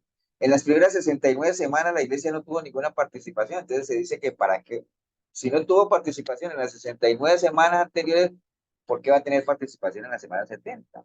Son cosas que se dicen ahí, ¿no? Y tiene sentido como tal, ¿no? Entonces, y hay varias, ¿no? Por ejemplo, a ver, hay unas que está acá. Ah, bueno, estas, casi todas, la mayoría hacen referencia a este tipo de versículos donde dice que Dios no nos ha puesto para ira, sino para alcanzar salvación por medio de nuestro Señor Jesucristo. Entonces, hay varios versículos que hacen referencia a eso, donde dice que la iglesia no fue puesta para la ira de Dios, y tiene razón, pero acuérdense que la ira de Dios, ¿cuándo se va a dar? Si nosotros nos vemos acá arriba, déjame decir, aquí, la ira de Dios se va a desatar aquí exactamente cuando la segunda venida del Señor, pero ya se puede ya se ha dado el arrebatamiento. Entonces, no podría, digamos, refutar eso. Sí, la iglesia no está puesta para la ira, bien, porque es que ya fue arrebatada, pero después de la tribulación. Entonces, pero bueno, son algunos versículos o algunas, digamos, posiciones que argumentan. El periodo de la tribulación es llamado el día del Señor y realmente la Biblia no habla de que la iglesia tenga que pasar por ahí. ¿Qué más? A ver, Jesús le dijo a la iglesia de Filadelfia, por cuanto has guardado la palabra de mi paciencia, yo también te guardaré de la hora de la prueba. Entonces ahí está. La iglesia no va a estar sometida a la prueba como tal. Hay otro que dice que, de acuerdo con la Biblia, la boda del Cordero se llevará a cabo antes de que Jesús regrese a pelear la batalla del Armagedón. Eso significa que la iglesia irá al cielo para la boda del Cordero antes de la segunda venida. También va muy alineada a lo que vimos en el gráfico allá arriba, ¿no? Habla de Noé. Dios salvó a Noé antes de que pasara lo que pasó. Habla de Lot. ¿Qué más? Bueno, bueno, este versículo en Lucas 21:36, que habla de que Jesús decía, orad en todo tiempo que seáis tenidos por dignos de escapar de todas estas cosas que vendrán, ¿no? Entonces, sí, ahí dice que la iglesia tiene que orar, ¿para qué? Para escapar de esas cosas que van a venir. Entonces, se agarran de ese tipo de interpretaciones para decir, hay muchas pruebas realmente de que la iglesia se va a ir antes de que empiece todo este periodo de la tribulación, ¿no? Por ejemplo, esto de Segunda de Tesalonicenses 2:7, que habla de que el anticristo no se va a poder manifestar porque hay algo que lo detiene. Entonces, lo que ellos dicen que lo que lo detiene es el Espíritu Santo y la iglesia es importante. Por eso es necesario que la iglesia y el Espíritu Santo se vayan para que el anticristo pueda hacer su aparición. Es un argumento, tal cual. Entonces, hay muchos, ¿no? O sea, como les decía, nosotros vimos, son 33 argumentos bíblicos, básicamente, que hacen alusión a eso. No los vamos a ver todos otra vez, porque ya lo hemos visto. A la larga, la mayoría de ellos se resumen en qué cosas. Primero, podríamos agruparlos en estos grupos. Primero, que la Biblia no dice que la iglesia va a pasar la tribulación. Segundo, que la iglesia no ha tenido participación ni en las 69 semanas, tampoco en las 70. Que el día de la ira de Jehová hace una alusión al pueblo judío, o sea, a los que rechazaron al Mesías, pero no a la iglesia como tal. Que la iglesia no ha sido puesta para la ira y que Dios dice que Él la va a salvaguardar de la prueba y que como tal, todo eso. Entonces, por ahí más o menos se van, en la mayoría de los argumentos se basan en eso. Entonces, en línea a esta posición, que dicen que la iglesia se va a ir antes de la tribulación, surgen estas preguntas. Entonces, si la iglesia se va a ir y el Espíritu Santo se va a ir, entonces, ¿quiénes se van a quedar predicando aquí durante la gran tribulación? O sea, si no es la iglesia la que lo va a hacer, entonces, ¿quién lo va a hacer, no? Entonces, también tienen sus respuestas bíblicas, ¿no? Hablan de los 144,000 sellados que la Biblia habla, en Apocalipsis 7:3, diciendo, no hagáis daño a la tierra, ni al mar, ni a los árboles, hasta que hayamos sellado en sus frentes a los siervos de nuestro Dios. Y hoy el número de los sellados, que eran 144,000 sellados de todas las tribus de Israel. Entonces, que ellos son los que se van a encargar de predicar, digámoslo, cuando estemos en la tribulación como tal, ¿no? También hablan de los 2 testigos, que habla Apocalipsis 11:3, dice, y daré a mis 2 testigos que profeticen por 1260 días, vestidos de silicio, ¿no? Obviamente, 1260 días son 42 meses, es decir, 3.5 años. O sea, que esos 2 testigos van a predicar los primeros 3.5 años de la tribulación. ¿Y por qué los primeros 3.5 años? Porque, ¿ustedes se acuerdan por qué? ¿Alguien se acuerda de eso? Recuerden que los 2 testigos dicen que van a predicar los Porque primeros el 3.5 años. inicuo se sentará en el trono y se hará como Dios. ¿Quién es Entonces ya el que va a matar a esos 2 testigos? uy, ya no me acuerdo, pastor. El que tú dijiste que se iba a sentar. El anticristo. Entonces, ¿cuándo lo va a matar? En la segunda mitad, ¿no? De esa semana, digamos, en la segunda mitad de esos 7 años. Entonces, Los dos testigos, bueno, lo van a matar cuando arranque la gran tribulación, es decir, cuando ya el anticristo se siente en el trono y todo eso. Ok, los dos testigos van a predicar en la gran tribulación, en esos 3.5 años, básicamente, porque el anticristo es el que los va a matar, ¿no? También dicen que el ángel, en Apocalipsis 14:6, dice, vi volar por en medio del cielo a otro ángel que tenía el evangelio eterno para predicarlo a los moradores de la tierra, a toda nación, tribu, lengua y pueblo, diciendo a gran voz, temed a Dios y dadle gloria porque la hora de su juicio ha llegado y adorad a aquel que hizo el cielo y la tierra. Entonces, que también va a haber un ángel al que se le va a dar ese evangelio eterno para que lo predique. Entonces, por ahí se menciona, dice, sí, la iglesia ya no va a estar, el Espíritu Santo no va a estar. Entonces, ¿quiénes van a ser encargados de eso? Los 144,000, los dos testigos, el ángel, ellos son los que se van a encargar de seguir predicando. Y eso es lo que dice esta primera posición de que la iglesia no va a pasar por la tribulación. Ahora, obviamente, entendiendo lo terrible que va a ser esa época, pues cualquiera de nosotros estaría de acuerdo que lo mejor sería que la iglesia no pasara por ahí, ¿no? O sea, sería lo mejor. Pero hay que prepararse para pasar, ¿no? O sea, si no pasamos, genial, ¿no? Pero si pasamos, por lo menos que estemos preparados. Y esta es la segunda posición de que dice que sí va a pasar. La iglesia sí va a pasar por ahí. Que los otros dicen que esto es antibíblico. Ellos obviamente no creen en esto, en un rapto pretribulación. Ellos lo que creen es en esto. Está aquí donde principio de dolores, la gran tribulación, viene el arrebatamiento de la iglesia, vienen algunas señales cósmicas, la segunda venida, se desata la ira de Dios, y entonces viene el día del Señor, que es todo lo que nosotros conocemos. Este es lo que ellos creen, ¿tal? Esta segunda posición. Ahora ustedes dirán, pastor, ¿y cuál de las dos deberíamos creer? Bueno, es que las dos tienen sus argumentos, ¿no? Por eso es que uno dice, lo mejor ahí es prepararse y estar listos y preparados, ¿no? Es lo más sano. Entonces, bueno, esta segunda posición que habla de que la iglesia sí va a pasar, obviamente dice que ese rapto pretribulación eso es antibíblico, que realmente eso no tiene sentido, lo que les decía, pensar que con la película aquella, que la ropa queda colgada, y todo el asunto, la gente sí va a desaparecer como tal y van a ser arrebatados, pero básicamente eso. Lo que ellos comentan aquí de esta posición es que es lo que dicen utilizan 4 versículos básicamente para respaldar lo que dice Primera de Tesalonicenses 4:13, cuando dice que nosotros vamos a ser reunidos en el aire después del toque de la trompeta, ¿no? Tal, ¿no? Entonces, ya no se habla de que va a ser un rapto secreto como tal, sino después de la trompeta, entonces la iglesia va a ser reunida en el aire como tal, entonces no va a haber ese arrebatamiento, digámoslo, así como tan inesperado, digamos, no se sabe cuándo va a ser, pero en el momento que ocurra, la gente sí va a sonar una trompeta como tal, porque así lo habla el libro de Tesalonicenses como tal, ¿no? Y digamos que se centra mucho en eso, básicamente en lo que son las trompetas como tal, es lo que este argumento se basa, básicamente, el toque de las trompetas como tal. Los cristianos se reunirán con Cristo al toque de la trompeta después de la tribulación, porque es después de la tribulación que las trompetas empiezan a sonar, ¿no? No antes.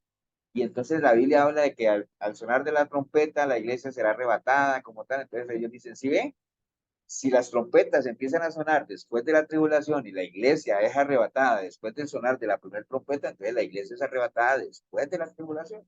Entonces, básicamente más o menos como ahí se centra eso como tal. Bueno, obviamente, entonces ya después, esto es lo mismo que hemos visto, la resurrección y la transformación después de la trompeta, como tal, los cuerpos glorificados. Pero básicamente, si ustedes pesan uno con la otra, uno diría que tienen más argumentos la primera, pero el hecho de que tenga más argumentos no quiere decir que sea más contundente como tal.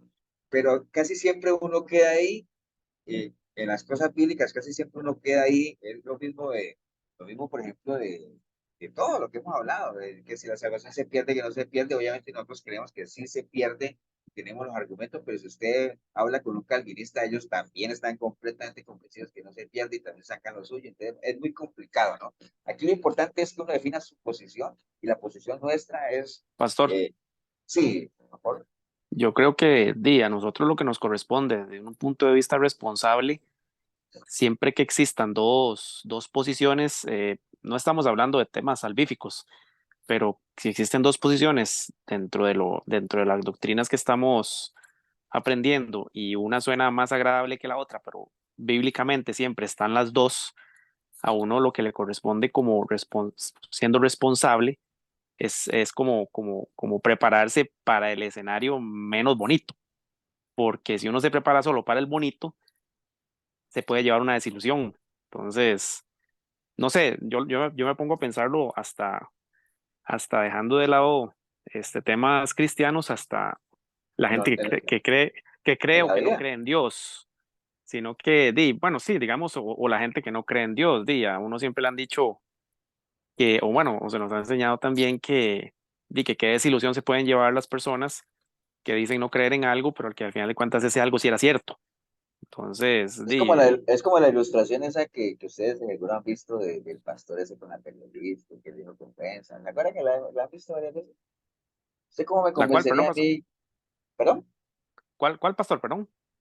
Esa que había un pastor hablando con una periodista que le decía a la periodista, ¿usted cómo me convence a mí de que realmente existe Dios? Que me acuerdan que el pastor le dijo a ella, le dijo, bueno, hagamos un ejercicio. Usted no cree en Dios, ¿cierto? Usted no cree que hay vida eterna, usted no cree que hay cielo, usted no cree que hay nada.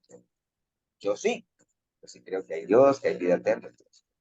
Bueno, el caso es que le dice él a ella, hagamos de cuenta entonces que usted muere. Usted muere, resulta que usted llega al cielo y resulta que no hay Dios, que no hay nada, no hay vida eterna. Entonces le dice él a ella, ¿usted qué pierde? Digo, no, pues no pierde nada porque no hay nada, ¿no? ¿Y qué gana? Pues nada, tampoco, porque no existe nada, ¿cierto que no? Bueno, está bien. Entonces, digamos, le dice, ahora veamos el caso mío. Pues yo sí creo. Entonces, ahorita que yo llego allá, muero, llego a la eternidad y resulta que no hay Dios, que no hay Dios, ¿cierto? Entonces, al final le dice ella, le dice él a ella, ¿qué pierdo yo? Nada, ¿no? Y si no hay nada, si no hubiere nada, ¿qué gano? O sea, pues lo que gané fue que viví una vida sana, una vida amable, ¿cierto? Pero resulta que si sí hay Dios, ¿qué gano yo? Todo, ¿no?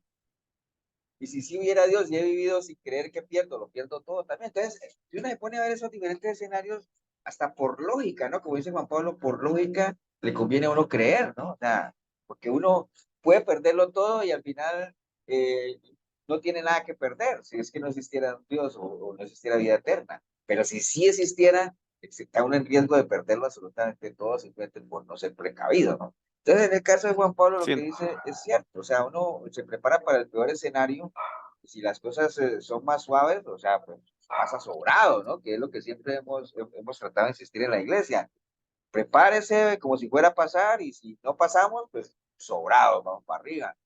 Y si pasamos, pues estamos preparados, y hay que pasarlo. O sea, ahí va. Ok, bueno, entonces, nada más vamos a aprovechar estos minutos para lo último. eh, que fue donde quedamos, que fue bueno, obviamente ya nos metimos de lleno al capítulo 5 de Apocalipsis, donde hablan de los sellos. Entonces, ¿se acuerdan cuando estábamos en el capítulo 5 de Apocalipsis? Porque ya vimos lo de la tribulación y todo ese asunto, y sabemos que no sabemos si el rapto es antes, después y todo eso, pero sabemos que va a llegar un momento en que va a venir el juicio de Dios, o sea, la ira de Dios, donde se va a desatar la ira de Dios sobre las naciones, ¿no? Que es propiamente lo que habla ya el capítulo 5 de Apocalipsis, cuando habla de los rollos del Cordero y sellos como tal, ¿no? O sea, ¿y por qué sellos? Porque en aquel tiempo cuando se hablaba de los rollos como tal, recuerden que en ese tiempo no habían libros, ¿no? Los libros eran rollos, los rollos obviamente estaban enrollados y eran asegurados con sellos como tal, ¿no? Entonces, este en particular tenía 7 sellos, y el libro de Apocalipsis habla de que a Juan le dio, digamos, en el capítulo 5, en el versículo 3, él se puso a llorar, Juan, porque no había, digamos, le dijeron que no había quien abriera ese sello, nadie era digno de abrir ese libro como tal, Y entonces dice él en el capítulo 5, versículo 4, dice, y lloraba yo mucho porque no se había hallado a ninguno digno de abrir el libro, ni de leerlo, ni de mirarlo. Y entonces uno de los ancianos me dijo, no llores. He aquí que el león de la tribu de Judá, la raíz de David, ha vencido para abrir el libro y desatarlo. Entonces, el único, o sea, no había nadie digno de abrir eso, el único era el Señor Jesús, nada más, porque dio su testimonio como tal, bueno, todo lo que menciona el libro del Apocalipsis. Y entonces el Señor obviamente comenzó a abrir los sellos como tal, y cada sello tenía su significado, y cada sello era un juicio más que venía, ¿no? Entonces a Juan se le dio el privilegio de que viera, y que cada vez que se abría un sello que pudiera ver qué era lo que encerraba cada uno de ellos. Entonces, el primer sello que está en Apocalipsis 6:1 dice, vi cuando el Cordero abrió uno de los sellos y oí a uno de los 4 seres vivientes decir, como voz de trueno, ven y mira, y miré, y he aquí un caballo blanco, y el que lo montaba tenía un arco y le fue dada una corona y salió venciendo y para vencer. Entonces, cuando hablamos de eso, y uno ve un caballo blanco, inmediatamente lo primero que la gente se imagina es que el que estaba montando ese caballo blanco era Jesús. Porque hay otro versículo cuando dice que él va a venir en las nubes, con un caballo blanco y todo ese asunto, ¿no? Pero este no es Jesús, es alguien que lo imita, digámoslo así, imitándolo como tal, pero no es Jesús, y obviamente después de que vimos toda la interpretación como tal, vimos que el que estaba en ese caballo blanco era el anticristo como tal, ¿no? Lo montaba, tenía un arco, pero y el arco, cada una de estas cosas tiene su significado, ¿no? El arco, la corona, todo ese asunto, ¿no?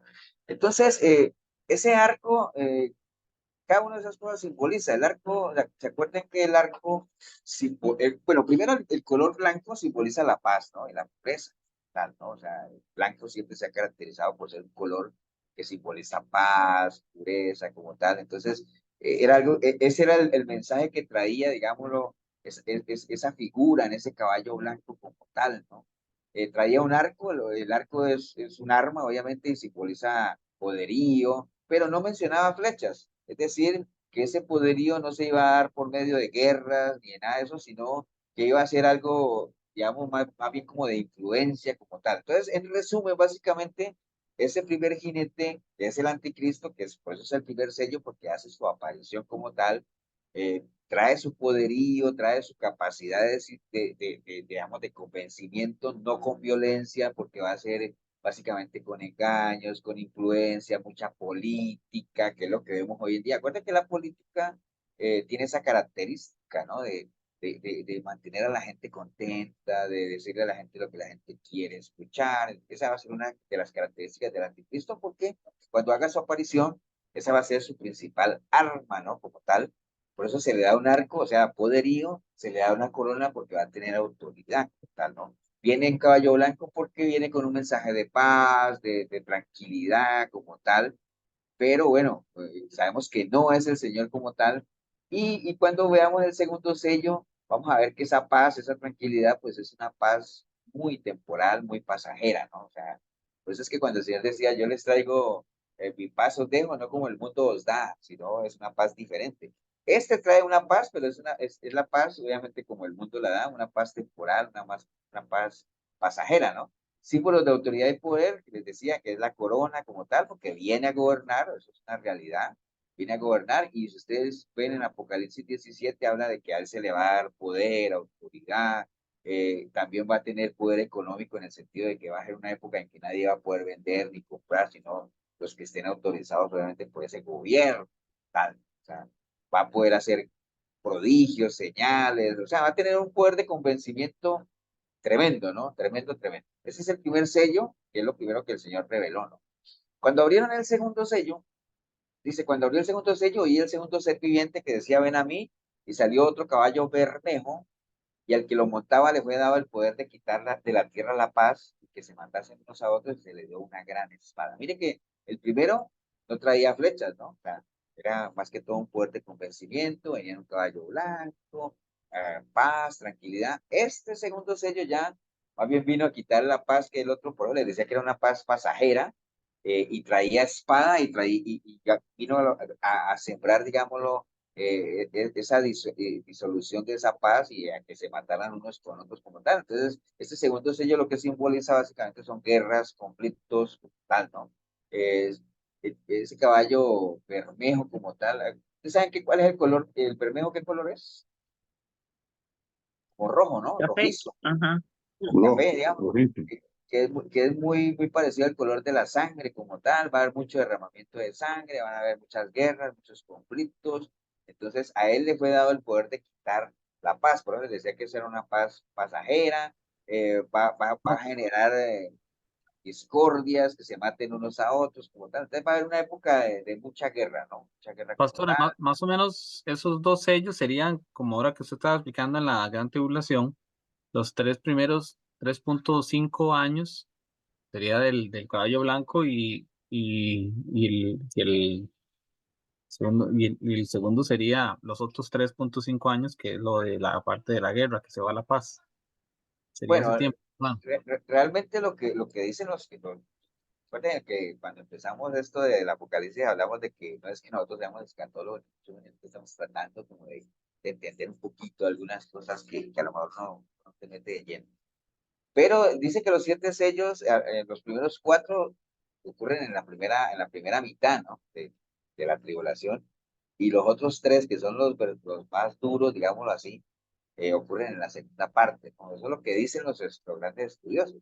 Pero acabémoslo de ver y miramos a ver si podría ser o no.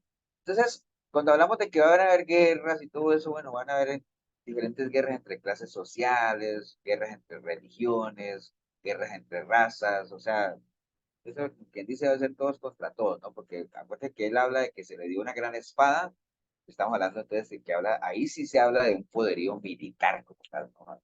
Van a haber obviamente países, sabemos que hay países mucho más poderosos que otros desde el punto de vista militar. Entonces, imagine usted si la bomba de Hiroshima, que se hizo hace 73 años, estamos hablando hace rato, ¿ah? Dice que mató casi a 300.000 personas, o sea, bueno, todo el desastre que hizo, ¿no? En ese entonces, estamos hablando de hace 73 años. Imagínense cuántas personas podrían morir hoy con un arma de esas que crean hoy en día. O sea, simplemente, o sea, entonces la capacidad de muerte ahorita es impresionante. Entonces tenemos esos 2 primeros sellos, los primeros caballos, después viene el tercer sello, que habla obviamente del jinete del caballo negro como tal. Apocalipsis 6:5-6 habla de que cuando abrió el tercer sello, y el tercer serpiente y decía, ven y mira, y aquí un caballo negro, y el que lo montaba tenía una balanza en la mano. Y oí una voz de en medio de los 4 seres vivientes que decía, 2 libras de trigo por un denario y 6 libras de cebada por un denario, pero no daña el aceite y el vino. Entonces, lo que habla ahí este tercer sello, porque está hablando ya de una balanza y todo el mundo como vendiendo y comprando cosas, que va a haber un champuruna, ¿no? Y una escasez mundial tremenda, ¿no? Que pareciera que van en orden, ¿no? Primero una falsa paz, después guerras. Las guerras generalmente lo que ocasionan son escasez, hambre y todo eso, ¿no? Y la gente va a estar peleando por comercializar y entonces la necesidad misma, y si usted no tiene el sello, usted no va a poder ni comprar ni vender. Entonces, se juega con la necesidad de la gente, que es una estrategia que el enemigo siempre ha usado, ¿no? O sea, básicamente esa balanza en la mano que hablábamos ahí no es que sea un símbolo de justicia, que a veces, acuérdense que la justicia a veces se representa con una balanza, ¿no? Ahí lo que se está hablando es de escasez como tal, ¿no? Y de que algunos comprarán, otros venderán, como sea. Y cuando hablaba ahí, que la vez pasada quedó con la duda, decía que, pero no dañes el aceite ni el vino, que decía Oscar, ¿se acuerdan que decía, pastor, y ese de que no dañes el aceite y el vino no se referirá a la iglesia, de que que la iglesia no va a estar ahí, o que la iglesia, no. Cuando habla de que no dañes el aceite y el vino, es que el aceite y el vino son elementos demasiado preciados como tal, ¿no? Y los que vayan a poder comercializar eso, pues es gente que tenga demasiado poder adquisitivo. ¿No? O sea, pero la mayoría de la gente no va a tener acceso a esa parte. Pero en términos generales, hambruna, escasez, la necesidad de comercializar, la necesidad de intercambiar. Y la misma palabra dice que en ese tiempo esa escasez, esa hambruna, va a ser algo como nunca se ha. En la humanidad, en la vida, a lo largo de la historia, han habido hambrunas fuertes, ¿cierto? Pero la misma Biblia dice que lo que se va a vivir ahí es algo que no tiene comparación. Pero le decía que es algo terrible.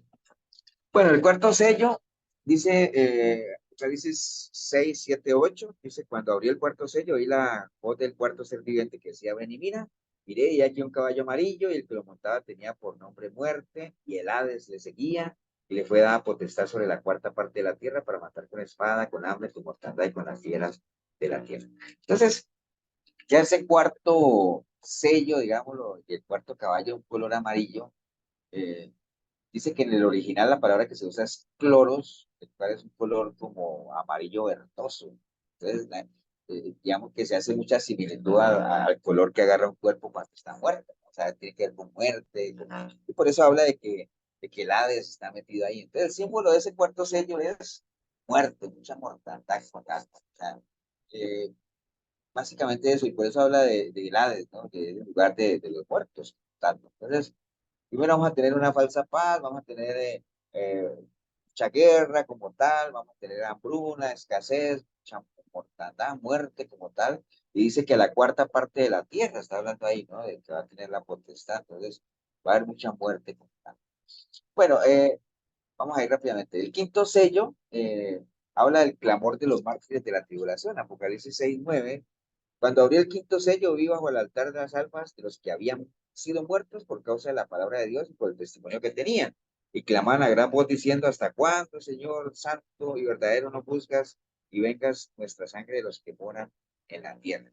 Entonces, el clamor de los mártires, básicamente, son todas las personas que morirán durante la tribulación, pero obviamente defendiendo su fe como tal, que den testimonio de la fe en Cristo como tal. Entonces, digámoslo, como ese clamor, ¿no? Como tal, ¿no? De que haya, después de todos esos 4 sellos que pasaron ahí, pero a estos, básicamente, y que la Biblia habla de que se le han dado vestiduras blancas, tal, le habla por allá también en Isaías 10, ¿no? O sea, que ofrecieron su vida en sacrificio, como tal. Los que no apostataron, ¿no? Es lo que hablamos allá, de que muchos van a apostatar, pero algunos se van a mantener firmes como tal. Y estos son los que este sello hace alusión, básicamente, ese clamor como tal de esos mártires. Y ya cuando llegamos al sexto y séptimo sello, que era lo que les decía ahorita, de que algunos dicen que esto es como lo peor ya, ¿no? O sea, el sexto y el séptimo sello, si lo anterior fue duro, esto va a ser más difícil todavía, porque inclusive se habla en Apocalipsis 6, 17, déjame leer el 12 al 17, dice, miré cuando abrió el sexto sello y aquí hubo un gran terremoto y el sol se puso negro como la tela de silicio y la luna se volvió toda de sangre y las estrellas del cielo cayeron sobre la tierra como la higuera deja caer sus higos cuando es sacudida por un fuerte viento y el cielo se desvaneció como un pergamino que se enrolla y todo monte y toda isla se removió de su lugar y los reyes de la tierra y los grandes y los ricos y capitanes, los poderosos, todos siervos y todos libres se escondieron en las cuevas y entre las peñas de los montes y decían a los montes y a las peñas, caed sobre nosotros y escondernos del rostro de aquel que está sentado sobre el trono y de la ira del Cordero, porque el gran día de su ira ha llegado. ¿Quién podrá sostenerse en pie? Entonces, ya con estos sellos se habla ya del gran día de la ira ha llegado, ¿no? Entonces, hay algunos eventos que mencionan estos sellos que son tremendos, ¿no? Por ejemplo, habla de un gran terremoto, lo vamos ahí, ¿no?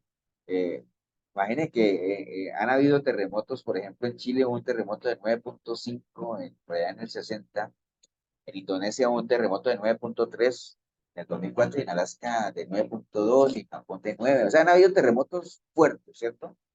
Imaginen esa escala, ¿no? Pero este habla de que va a ser un gran terremoto con unos efectos catastróficos sobre la Tierra como tal, ¿no? Entonces, imaginémonos cómo va a ser ese gran terremoto, ¿no? Y no solamente eso, habla de que el sol se va a volver negro como la tela de silicio y la luna se va a volver toda roja como sangre. Que a veces la gente ve la luna teñida de rojo y dice, uy, ahí está, ya empezó. No, bueno, eso no es nada, ¿no? Eso está bueno para una foto, pero lo que se menciona aquí cuando ocurra esto es que va a ser tremendo, ¿no? El oscurecimiento del sol va a ser impresionante, tal. Y además, no solamente eso, habla de que las estrellas de los cielos van a caer sobre la tierra. Y eso mismo lo mencionó el Señor en Mateo 24 cuando habla de las señales cósmicas, tal. Entonces son eventos tremendamente impactantes que van a ocurrir y que van a ser totalmente destructores, tal. Y bueno, ya después cuando habla del séptimo sello, eh, que habla de Apocalipsis 8, el 1 al 2, déjenme leer. Dice, el séptimo sello, dice, cuando abrió el séptimo sello se hizo silencio en el cielo por media hora. Otro ángel vino entonces y se paró ante el altar con un incensario de oro y se le dio mucho incienso para añadirlo a las oraciones de todos los santos sobre el altar de oro que estaba delante del trono. Y la mano del ángel subió a la presencia de Dios, el humo, el incienso con las oraciones de los santos. Y el ángel tomó el incensario y lo llenó de fuego el altar y lo arrojó a la tierra y hubo truenos, voces y relámpagos y un terremoto. Entonces, el séptimo sello lo que hace es abrir 7 copas, o sea, digo, perdón, 7 trompetas. Y entonces hay que empezar a ver qué significa cada una de esas trompetas, como tal, ¿no? Y qué es lo que vamos a ver ya la próximo martes para ya encarrilarnos, ¿no? Ahorita lo que tratamos de hacer fue un recorrido muy rápido de todo eso que hemos visto y cómo llegamos aquí a este séptimo sello, ¿no? Acuérdense que los séptimos sellos, las séptimas trompetas, las séptimas, todos son juicios de Dios que se van a desatar ahí, algunos en la tribulación y otros en la gran tribulación como tal, pero lo más difícil, lo más fuerte son estos últimos, ¿no? Y hay que ver qué trae este séptimo sello, ¿no? Porque nos hemos metido ahí. Pero imaginen que solo pensar que empieza con eso que dice que se hizo un silencio en el cielo como por media hora. O sea, solo eso nos da a entender de que la cosa no va a estar fácil. ¿Cómo? ¿Qué se admira? Todo esto hace parte de la tribulación y la gran tribulación, o sea, no es algo fácil. Pero bueno, por ahí anda el asunto, este repaso que hicimos, ya a dejar de compartir. Y yo creo que ya para el próximo martes ya estamos listos para que abramos ese séptimo sello y nos metamos en las 7 trompetas a ver qué es lo que hicieron. Ya vimos que cada sello es un juicio de Dios. O sea, y cuando son juicios, digamos, los juicios de Dios, ahí donde vienen a decir, es que el juicio de Dios no es para la iglesia. Pero bueno, o sea, es simplemente que cuando el Señor llevó al pueblo de Israel al desierto, lo mismo decía la gente, decía, pero ¿por qué nos has traído aquí? O sea, esto no es un lugar para el pueblo de Dios. Y entonces, ¿qué dijo el Señor? Bueno, pues los llevé ahí, ¿saben para qué? Para saber qué había en su... Entonces, por eso hay que estar preparados, ¿no? Porque es muy probable que nosotros seamos probados para ver de qué estamos hechos. Bueno, por ahí anda el asunto, querido grupo. Yo creo que quedamos listos para el otro martes ya volver otra vez a meternos de lleno Ahora, ¿qué es lo que nos hace falta? Ah, bueno, déjenme ver si yo tengo por aquí. ¿Qué es lo que nos hace? Déjenme ver a ver cuál fue que yo lo vi. Sí, por aquí. Ah, bueno, sí, nada más. No les estoy compartiendo. Vean, voy a compartir un momento. Pues nada, pues, para que vean, pues. Nosotros hemos hecho un bosquejo más o menos así, que decían, bueno, qué diferencia entre el rapto y el arrebatamiento, ya lo vimos, cuántas veces aparece en la Biblia la palabra arrebatamiento, bueno. Todo esto ya lo vimos, ¿no? El día del Señor, vamos por aquí, la iglesia, todo esto por aquí ya lo vimos.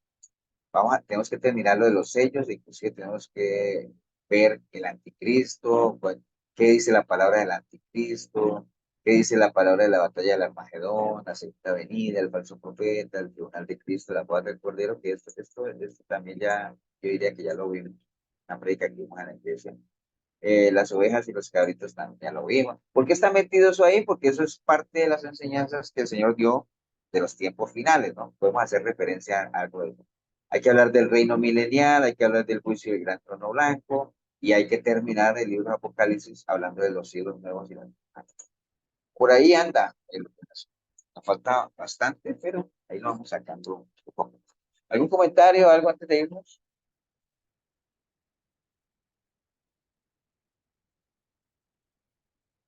¿O quedaron asustados? Que hay que estudiarlo mucho, pastor. Es mucha información.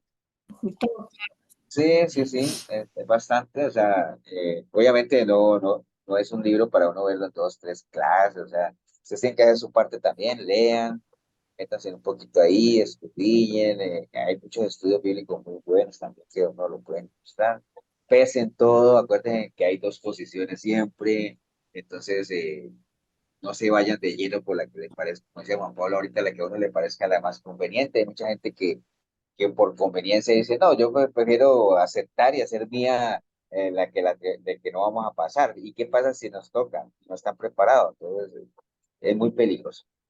Pastor, Sí, es Marín. que antes le quería preguntar cuando estabas hablando de las personas que han conocido al Señor y que vuelven al mundo. Yo tengo una dudita con referente al presidente de El Salvador. Él, a mí me da la impresión de que es conocedor del Señor o no. Bueno, lo que pasa es que, digamos, si tú dices a mí, yo no lo conozco, por ejemplo, como para saber si eso no es. Lo que sí sé es que cada vez que él tiene oportunidad, menciona al Señor, pone sus decisiones en las manos del Señor, bendice a la gente. Entonces tiene un lenguaje que a uno podría darle a entender de que es una persona temerosa de Dios, que yo no tendría Ujú. por qué no dudarlo. Ahora, si usted me dice, sí, pastor, pero es que en la posesión llevó a Dante Gebel. Y bueno, está bien, puede que no haya llevado al mejor predicador, o al mejor guía espiritual, o lo que sea, pero por lo menos llevó a alguien que de una manera errada o no, digamos que la gente lo asocia con Dios, digámoslo así, por decir algo. Entonces, Perdón, pastor, ¿que llevó a dónde? Es que no sé esa parte, que lo llevó a dónde. que llevó a Dante Gebel ¿A dónde? a la posesión. Cuando él se posesionó como Mm, presidente, digamos que Dante Gebel fue la persona encargada de orar por el sí. gobierno, de poner todo eso en las manos de Dios, digámoslo así, ¿no? Sí. Entonces, digamos que por lo menos abrió un espacio dentro de la agenda de posesión para algo religioso, digámoslo así. Entonces, yo no, yo el concepto que a mí me queda de Bukele es que es una persona que, pues, por lo menos es temerosa de Dios, en lo que yo veo, ¿no? Yo no me atrevería, no convivo con él todos los días para decir, wow, es un cristiano 100%.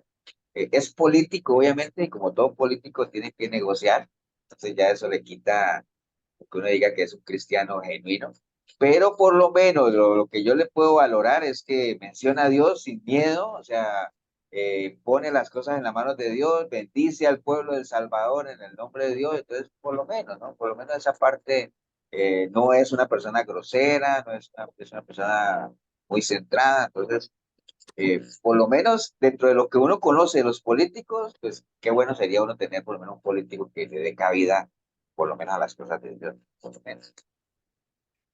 Sí, de hecho que yo estaba viendo el que quedó de Argentina y por cierto, según él estudia la Torá, pero lo único es que también invitó al Papa a ir a Argentina. No, lo que Y pasa es eso, que entonces, lo que pasa con el presidente de Argentina no es que él sea papista, ¿no? Porque mm, cuando estaba en campaña, más bien es lo que habló de que el Papa era el representante del maligno en la tierra. Entonces, todo el mundo se le vino encima y entonces ahora como quedó de presidente, pues ya no puede seguir hablando así. Entonces dice, no, está bien, pero entonces yo invito al Papa que venga y compartamos, porque ya es político, ¿entiendes? Yo no estoy diciendo que él sea cristiano, ni mucho menos. Lo que pasa es que es pro vida, es una persona que defiende la vida, es una persona que, ujú. entonces, pero no podemos decir que Milei, el de Argentina, pues es cristiano, ¿no? Bueno, lo que sí es que es No, una, yo sí, lo que sí sé es que él mismo lo dijo y estudia la Torá. sí, sí, está bien. Eh, Ujú. digamos que es lo mismo, ¿no? O sea, para los políticos que uno conoce, pues por lo menos saber que hay alguien diferente, que por lo menos quiere hacer cambios, que se preocupa por la gente, que es pro vida, que está en contra del Aunque sea aborto, vulgar para hablar, ¿perdón? es vulgar para hablar. Sí, pues es muy explosivo, muy acelerado, lo que sea, pero ahora te decía que uno no puede decir que sea cristiano, ¿no? Ni mucho menos. Pero bueno, cada uno por lo menos es alguien diferente y yo creo que cuando un país va mal, pues lo que necesita es algo diferente, o sea, definitivamente. Bueno, vamos a orar, vamos a darle gracias a Dios bueno, este reencuentro del grupo y poner todo en las manos de Él y que este 2024 pues sea un año en el que nos dé la oportunidad o que tengamos la oportunidad de aprovechar. Padre, te damos gracias en esta noche, Señor. por cada uno de mis hermanos, Señor, que hoy se ha conectado, por igual los que no han podido también, una bendición especial para ellos.